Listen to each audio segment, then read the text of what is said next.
Sunday. Watch with us and Nordo at Boardwalk Kitchen and Bar as a World Cup champion is crowned. We'll have the final on, tons of games, prizes, and, of course, great drink specials. The party starts at 1 p.m. for a 2 p.m. kick. We'll see you this Sunday at Boardwalk Kitchen and Bar in Shakopee.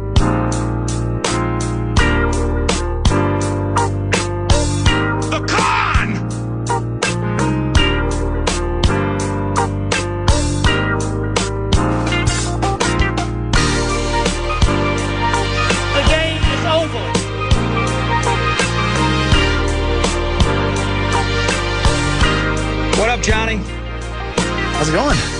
Good to be back. It is good, yeah. Wisconsin man is how I like to refer to him. The land of dairy, the land of Netflix documentaries about obscure families. Don't bury the lead. Bratwurst and beer. Bratwurst and beer. That is indeed the A topic with Wisconsin. Jon Bisswurm, he works for a youth soccer training academy here in town, and part of the reason I wanted to bring you in, and we will get to it, is out of this World Cup. And as Brett mentioned it, and 9 to noon listeners are really excited about the final on Sunday. And they're excited to go to Boardwalk and Shakopee to enjoy Mick Ultras, and bratwurst and beer. Yeah.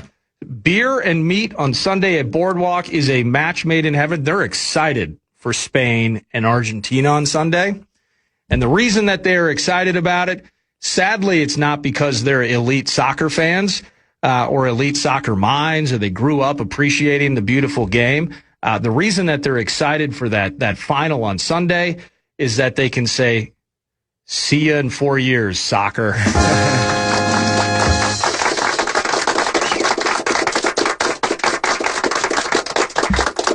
They want it to be over. I don't want it to be over. This is, and as a lifelong Minnesota sports fan, another thing that you can't relate to, Johnny, but you do relate to loving a certain football team. Sure. You love the Bucks. You're a Brew Crew fan, which is still, it's, I don't like to say it's Mecca per se, but the tailgating at that particular spot at AmFam. Brats and beer. It's as good as it gets in any pro capacity. So you love your favorite teams. I love mine. Vikings fan for life. Wild fan. Wolves fan. Twins fan, etc. But this is my favorite sporting event. This is my favorite tournament because of what we've seen over the last month and change. The cultural collision, the fans taking to the streets, the different systems, the different styles, the personality of this game leading to what we're going to see on Sunday. A lot of these individuals haven't really cared for it, haven't really been excited about it. They want to talk about Kyler Murray and J.J. McCarthy 9 segments a day. And we're going to do that because the tournament ends on Sunday. But that's for next week. I had you and Matt Van Benskoten and MVB in studio, really on the front side of group stage and everything going on with this World Cup here in the United States. And, in some ways it was just kind of boring. You have your side piece with the German background. I'm rooting for Holland and Norway, good Norwegian that I am. MVB's like, I'm into Holland. I'm into the Dutch, which I hated because they ousted us last turn. I didn't want to say anything because I love him. And he was nice enough to join. Didn't want to say I wasn't rooting for them. No, I don't care about Memphis Depay. And ever since Aaron Robben started diving at a high level for profit, I was completely out on the Dutch. But we were on the front side of it and super excited. In the end, we know that this is usually a lopsided, a top-heavy affair in terms of who has a real chance to win this tournament.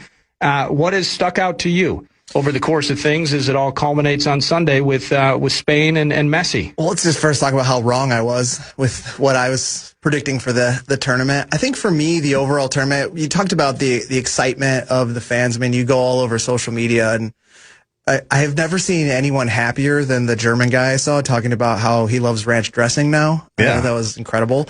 I wasn't aware that European was so light or adverse to condiments. Yeah. I mean, we do like our sauces over here, though. And as I look in the mirror every morning, I guess I can see the differences. I understand now. They're more of a gravy people. They are a gravy. Yeah, exactly. So I think it was great seeing the fanfare. I think going into the tournament, a lot was talked about, like the accessibility to get to stadiums, the high prices for not only the game tickets, but like just the infrastructure around it, like hotel rooms costing, like $300-400 a night when they're $80 a night motels, things like that. And you have to get past that. It's just kind of the times we live in. But when you talk about it's also when we compare it to like Johannesburg. Yes, things are a little bit different. Yeah, and 30,000 seat stadiums becoming 75,000 seat NFL stadiums. There are inherent differences to hosting a tournament here. Yeah, absolutely. But if you go down to the ball on the field and playing, I was hoping, and you and I talked about this a little bit, there were some nights where we would be exchanging text messages at around the 10 o'clock game. Yeah. And they were on paper, no one from that's a casual, or maybe even some diehards is really caring about like Algeria versus whoever. Jordan. Yeah. But then some of those games were some of the most exciting group stage games, which is what you want out of a tournament. So I was a little bit more excited at some of those games and shocked by the quality and how excited I was to stay up late and watch those and be tired for my day job the next day. And then you look at the powerhouses too. I think that, we're going to talk a little bit about a lot of things here, but I think that you look at the Germans, for example, or even the Brazilians, and I was really surprised by like how Brazil went away from the samba football and and their true national identity that they've had for decades, maybe a century. Yep. And I was just surprised at how like coaches are coming in now at the international level, and they're ditching the identities that some of these countries had. And you see now in the final with Spain and Argentina, those are two countries that have distinct identities of how they play soccer. And so identity wins. Identity absolutely wins. And this clash that's taking place on Sunday as it culminates is I've kind of, going backwards, and part of the reason I'm glad you're here when we talk about youth development and youth sports, and this will have a soccer-centric feel to it, but, out of the World Cup, it feels like every 4 years, and you live this and you're in it. Everyone's talking about, it's pay to play, and, what if our best athletes did this, X, Y, Z, and just, kind of navigating those murky and shark-infested waters of big opinions. Well, if we were just promotion relegation, that would fix everything. You've heard those sorts of conversations too. But Spain, you're going to lay it out maybe later in the hour, kind of the, what they've done for a team that is now just going to their second final. And I think anybody that's just been paying attention to soccer for the last 2 decades, you're like, you're out of your mind. How is it just their second final? How are they not like the Brazils and the Germanys who, and you look at a squad that from the mid 80s really until I'd say 06, 08 was a disaster. They were absolutely god awful.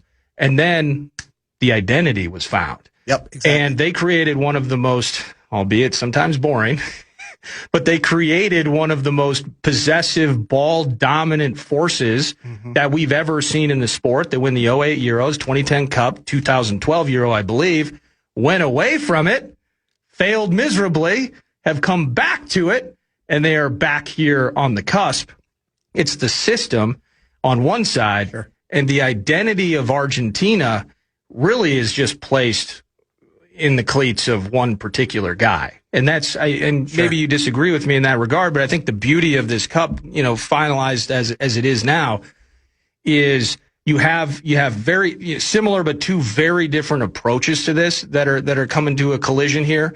It's maybe the greatest person we've ever seen on the field who has risen the level of everyone around him. It's almost like they're fighting for Messi as much as they're fighting for Argentina against this dominant system. And that's kind of aligning with what you were talking about, the beauty of these identities and how they go about it differently, but finding themselves in the same spot's been amazing. Sure, absolutely. I mean, and for some people, they don't understand where Messi grew up playing. I mean, as a young player, he was put into the Spanish system at Barcelona, and that's where. So he wasn't found as like an 11-year-old barefoot on a dirt road somewhere. I mean, it's not too far off. I mean, he was playing as he was working class. Yeah, he was playing as a youth in Argentina, and I think it was around the 9-10 age group, which is the age group that I coach right now.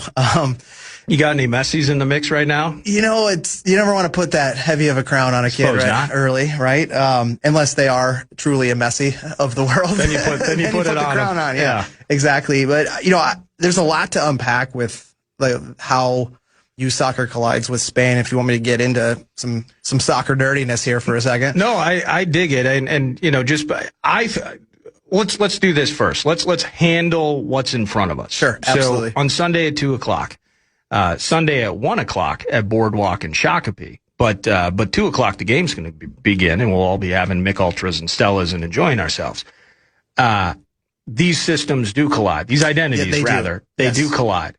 And for me, and again, that's why I have you here. I'm happy for you to disagree with me. I thought that in some ways, the final was France and Spain. Mm-hmm. And with what they did to that juggernaut, and in particular, the way that they frustrated and neutralized a soon-to-be global superstar, that's how highly I think of Michael Olise. I think he is unbelievable. Very, very and I know they got Mbappe and Dembele. Dembele served zero purpose in that game. And Mbappe, the frustration, the emotion that overloaded, they made Olise look like a chump. Yeah. They made Olise look so terrible, systematically, bruisingly, the way Rodri plays. It was beautiful. It was artwork. I looked at that. That's the final. Yeah. Then I look at what Messi has figured out how to do. I think that if England had won that game and were playing on Sunday, it would have been one of the most boring and listless finals you'll ever see. And Spain's hoisting the trophy. Thank goodness Messi won, because if anybody can figure that out, it's that group in Argentina. Yeah, I mean, the contrasting styles are there. To go back to what you mentioned about how Spain handled France, it does go back to that identity and the system at which they deploy. Spain doesn't care who scores goals. They don't care how they score goals. Yep. France, those players care how they score goals. Yes. And the Olises, the Dembeles, the Mbappes, any number of the members of that French national team, all superior talent. Like, they could field 3 teams that could compete in the top 5 in the world, and they have the hard decision to put one on the field. Yeah. But what you saw there was the system that Spain put out started to take away from what France was seeing in all their other games. Yeah, France had some tough ones to play. The Paraguay game. Yeah. Yep, Paraguay tried to bully them, and France didn't completely shatter. They cracked a little bit. But what you saw with Spain is that with their ball dominance, Mbappe gets the ball and he's trying to do too much. Yep. Dembele gets the ball, he's trying to do too much. Olise gets the ball, and Mbappe and Dembele are yelling for it, but he can't get it to them. Talked about they equalized him because they know it'll be 7 minutes before they get the ball again. Exactly. Then you have to expel all your energy trying to get it back, and then your decision making gets clouded, slower. Your feet are tired. Your lungs are tired. You start to get selfish. You start to get selfish. Like, I need to do this. Like, so you saw then the argument starting to happen, and like as a soccer fan, I like seeing that. I like seeing the imperfections of the superstars, because it shows that they're human, because they do non-human things sometimes with a soccer ball where you the oohs and the ahs. If you flip over to the other side of the field with Argentina, I know you guys already talked about the England Argentina game, but for me, Argentina was on the ropes, and they couldn't really find a way to get into what they need to get into, which is find Messi the ball. Yeah. And it doesn't help that in the later stages of his career, he's walking more, but he's being calculated. He's not just walking because he's tired. He probably is. He's older. Old people get tired. Needs a nap every now and then. It's fair. Yeah, exactly. But he's so calculated in his movements that's really what he's doing, is he's watching everything. And then the rest of the Argentina team has to just do all the work to try to find him. And then he brings everyone into play when he gets it. But with England, I think it was more so where they were shutting Messi off, and then they were dominating the game. And then ultimately, in the second half, played scared. They did the one thing that you can't do, and it's turtle shell up too early. Yeah. And I think that happened immediately after the goal, by the way. Yep. And I know Tuchel's getting a lot of crap for that, and he should. because I think he capitulated when he made the move, Gordon for Konsa, and then just taking Declan Rice out was probably one of the worst mistakes. As soon as Gordon scored, you saw it by the 60th minute. Really, even I would say the 2 minutes leading up to the water break, where you had Pickford begging for it. He's like, "We need a break." He had just made a big save. Mm-hmm. The team themselves were as much to blame for turtle shelling as Tuchel. Oh, for sure. And I just hope that doesn't get lost, where they started to seed. They turned the switch off, and then that's when Argentina pounced. And the one thing you can't do with a team like Argentina, who just has a bunch of dogs that'll die on that field, is not put pressure on them.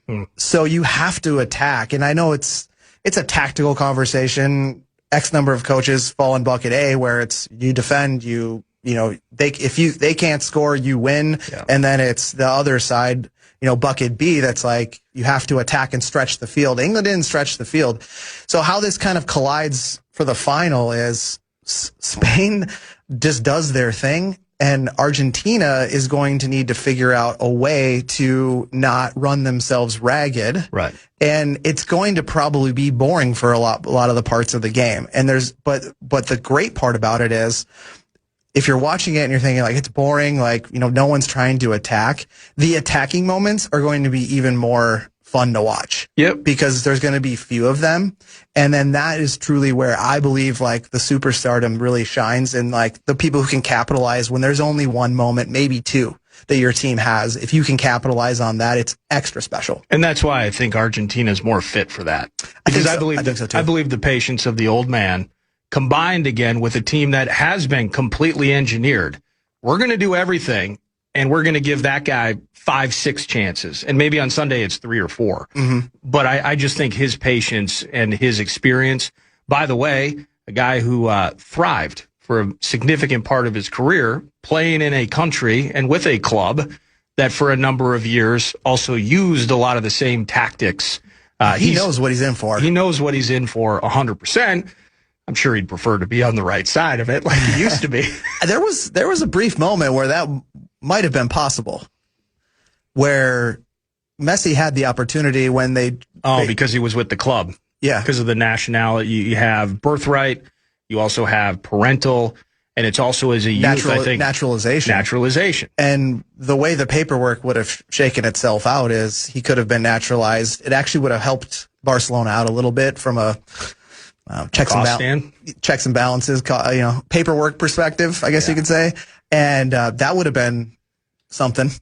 Yeah, but I mean, I couldn't see, I can't see anybody who probably stares at a statue of Maradona and Riquelme and some of those guys, like the way that they grow up, the way that, anybody listening now, you grow up in, my age group, I'm thinking about Bo Jackson, I'm thinking about Griffey Jr., I'm thinking about Deion Sanders, Kirby Puckett, very notably locally.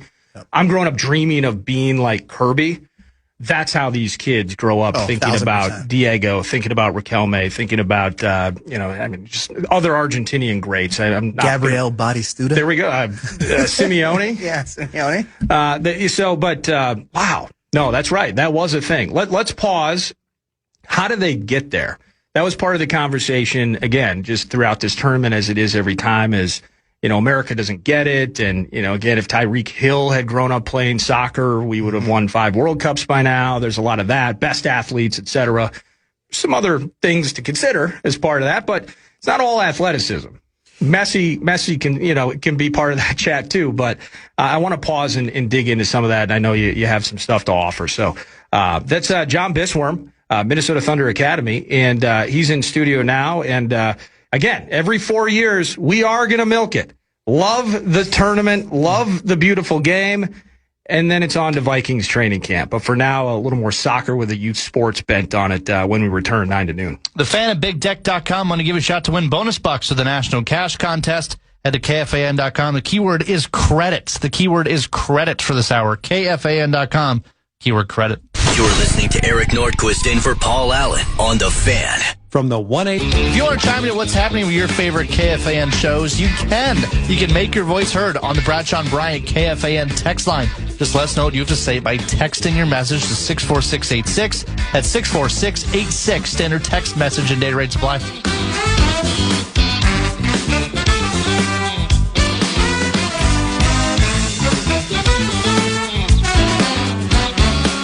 holiday feast. It's Nordo in for PA. Exotic location. He's going to come back. He's going to come back Wednesday, and we're broadcasting live an internal media day on Wednesday. It's going to be awesome. PJ Fleck, multiple players, go for football.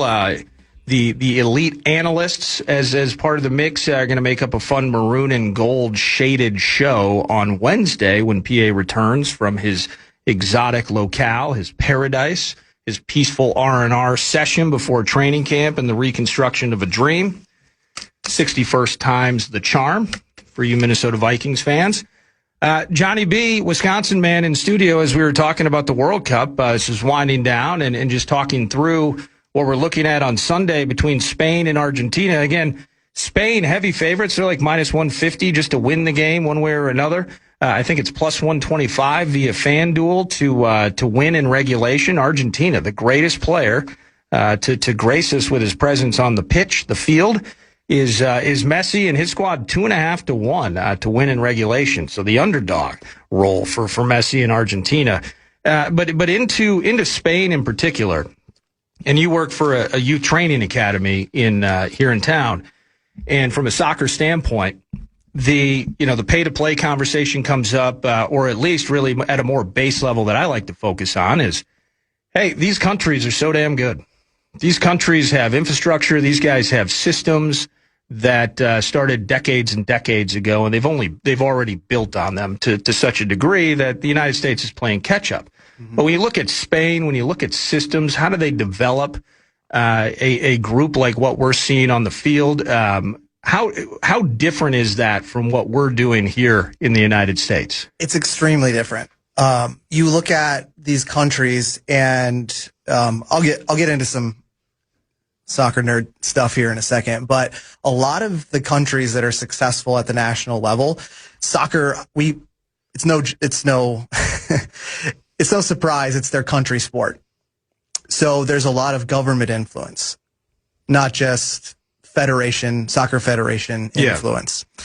So if you look at Spain in particular, and Italy should be providing a lot more influence on their activities these days. That's just on the field failure. It's not any failure of the Italian government or the federation. I'll just throw that out there. Sorry, Italians, but that's exactly true. 3 straight L's. Yeah. Okay. If you fail on the field, it's not the federation's fault. Good point. Players have to have some accountability. But if you look at Spain, it goes back to 1974. 74 World Cup, didn't make it. That was the first crack in the foundation.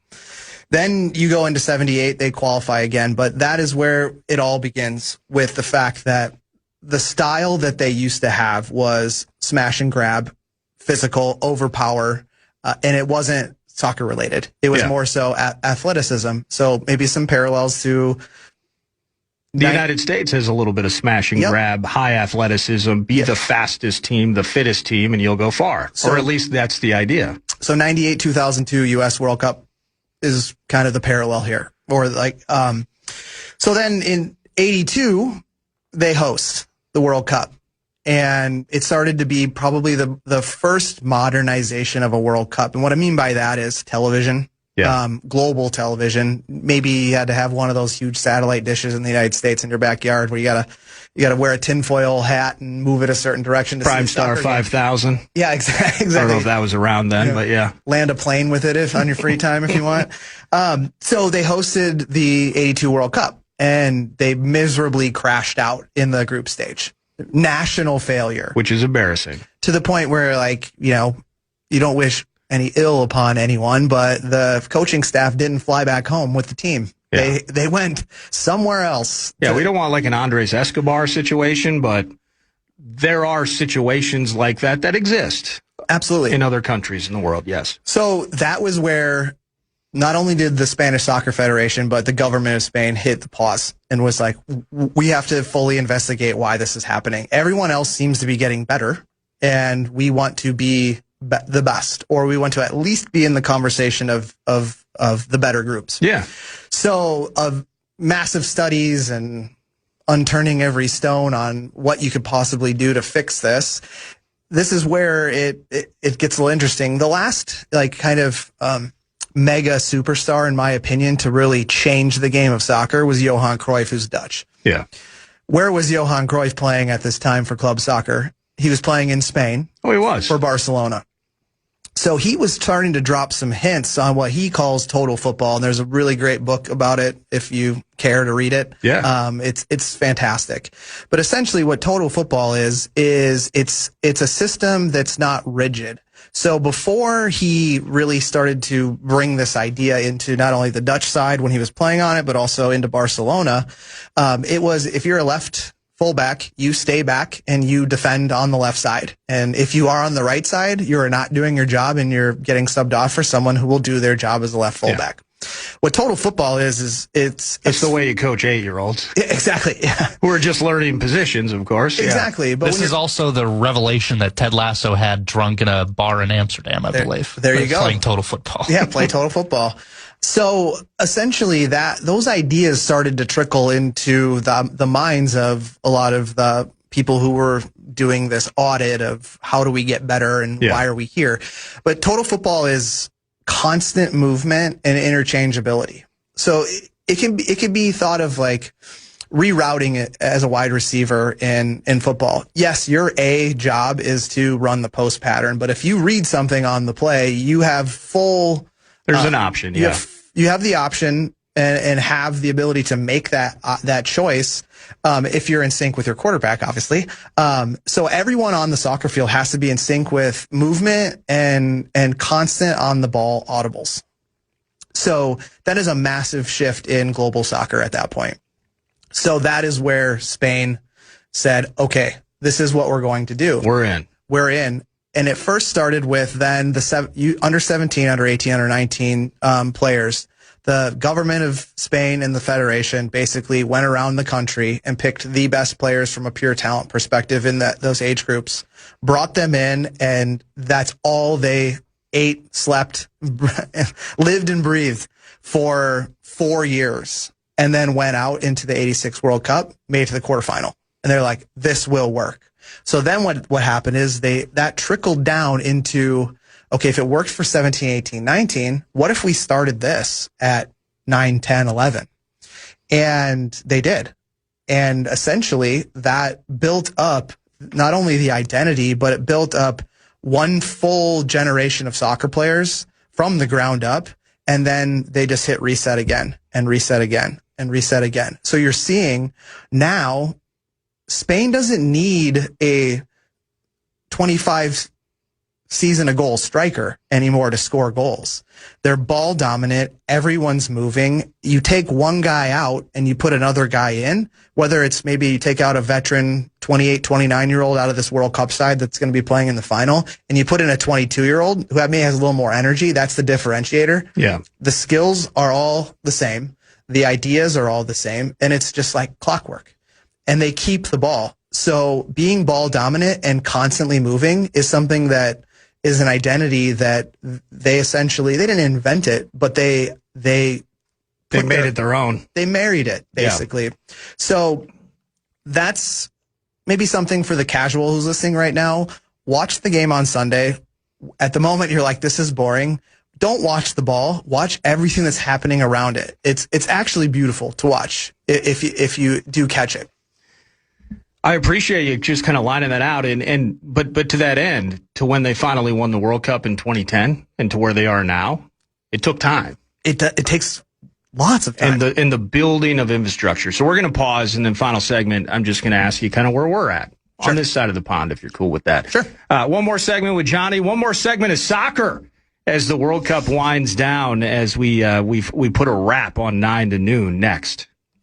You're listening to Nordo in for PA on The Fan. The World Cup is underway, and it's been incredible. Okay, thanks for hanging out. Thanks to my guests today, making it fun on a Friday. Chad Greenway, Kevin Fallness, and Jon Bisswurm, Minnesota Thunder Academy, talking about how they do it over there. That was kind of the construction of the last segment. Just kind of lay it out for me over the final handful of minutes here. Like, where are we? You know, from an MLS standpoint, your role in various training academies, how different, you take it where you will in terms of, how do we get there? Are we going in the right direction? And maybe reasons why we're different. Sure. I mean, if you just naturally piggyback off of what we heard from Spain. It's massively different here. The pay-to-play model is a thing, and it's not going to go away. And it's not what's standing in our way, to be completely honest with you. The reason why the United States is different is because of the fact that I just talked for about 5 minutes on how the sport of soccer is a national sport. It is not a national sport here. There's no joking that it is, but there are a lot of kids who play soccer. So the money has to come from somewhere in order to pay for it, because you don't have deep pockets from the U.S. government or even the U.S. Soccer Federation to pay for every kid to play. So it'll never go away. But as far as how we can fix things in the U.S. through youth soccer is we could obviously make it more accessible to kids that can't pay. And that would require capital investment and fundraising by soccer clubs, which most of the bigger youth soccer clubs do. And they offer financial aid and they help support, trying to not leave any kid behind, regardless of talent level. So that happens here. But when it comes down to making us a better soccer country, I think it really is closing those gaps and finding any player that is serious enough about it and wants to play it, and then not worrying about the financial piece and finding another way to do it.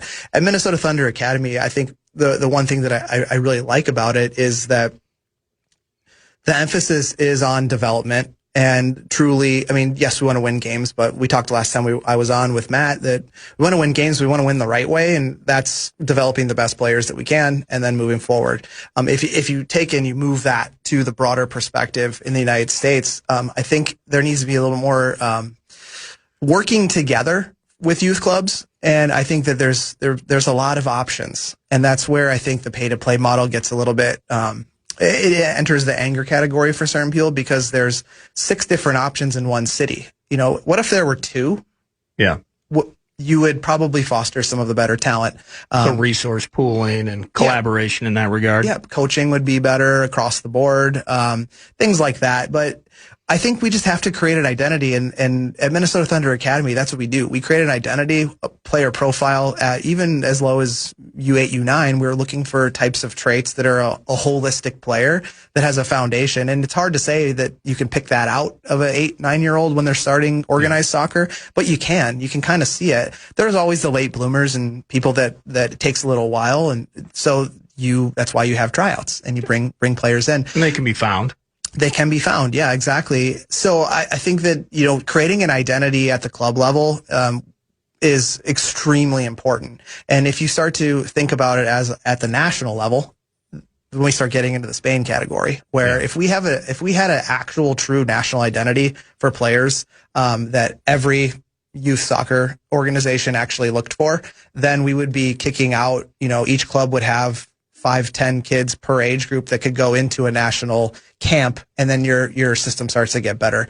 But that requires infrastructure, and just a few minutes left. But I mean, at some point, you got to start looking not even at development academies like yours. You got to start looking at the federation specifically and what Major League Soccer are doing as well. And I know that again, talking about infrastructure and years behind, these MLS teams play a role in how they're approaching and offering resources to develop youth talent as well. Yeah, absolutely. I think MLS is trying to figure it out. Like I know that there either isn't or there's a low fee for their academies.